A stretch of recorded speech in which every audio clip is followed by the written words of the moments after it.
Presenting this report, my first duty would be to thank the Debar Commission for preparing this valuable document. The Commission have gone deep into the various aspects of this problem and have produced an important and valuable document. The Commission had to tour a lot and they had to put in very hard work. I should like to convey my thanks and congratulations to the chairman of the commission, Shri Devar, and also to his other colleagues for this useful contribution. As the House is aware, the problem of the scheduled tribes has been constantly engaging the attention of the government since the constitution was framed and adopted. Still, the government were not satisfied with the actual progress made. It was in that context that the government appointed two committees before the Debar Commission was appointed. The first was the Elvin Committee, which specially dealt with the problem of the tribal blocks. The second committee was appointed on the suggestion of the Estimates Committee to study the problem of the backward communities specially.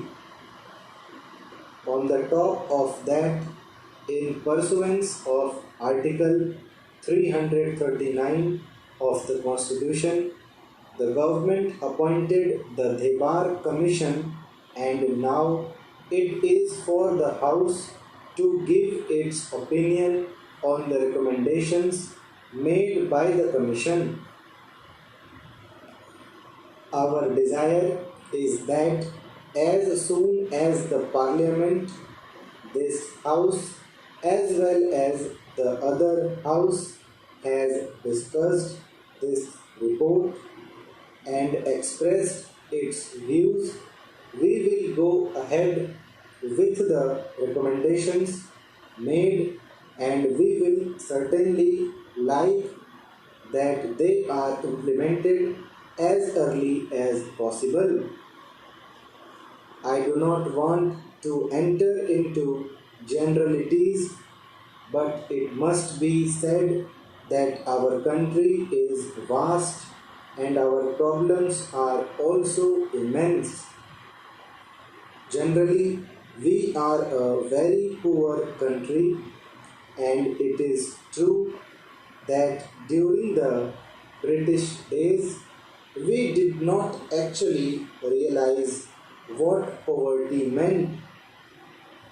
People suffered without much protest, but now, when the country is trying to go ahead with economic development, it is but natural that every section of our community should like to progress simultaneously. I think if we are frank, we should admit that there are certain weaker sections of our community in the country who have not made as much advance and progress as others have done. It has therefore become very important that we should lay special emphasis on the development of the scheduled castes and the scheduled tribes. It is necessary, therefore, that we should carefully consider the various recommendations made and see what we can do to achieve a certain target within a prescribed period. The scheduled tribes have been living in isolated places, far off places, not connected with roads. They do not have any amenities of life, neither medical aid nor even proper educational facilities. We have to bring them out of that situation, and we must try to integrate those people with other sections of our countrymen. It is far from my mind to suggest that we should impose anything on them, whether our customs or our culture, though the culture is more or less common throughout the country, but every community has its own conventions and customs. Therefore, when I say that there should be complete integration, I do not mean to suggest that there should be imposition of anything on the tribal communities as such. Still, it is essential that integration will only be possible if their standards are raised, if they are more or less brought to the same level where we or the other people are who are not so isolated. So we have to bring these people to that level, and we can do that not by implementing certain schemes only, but by bringing about a radical change in our outlook and approach. There may be different communities and different religions in our country, but India had its own unique tradition in the past, which we have to carry on and maintain even now.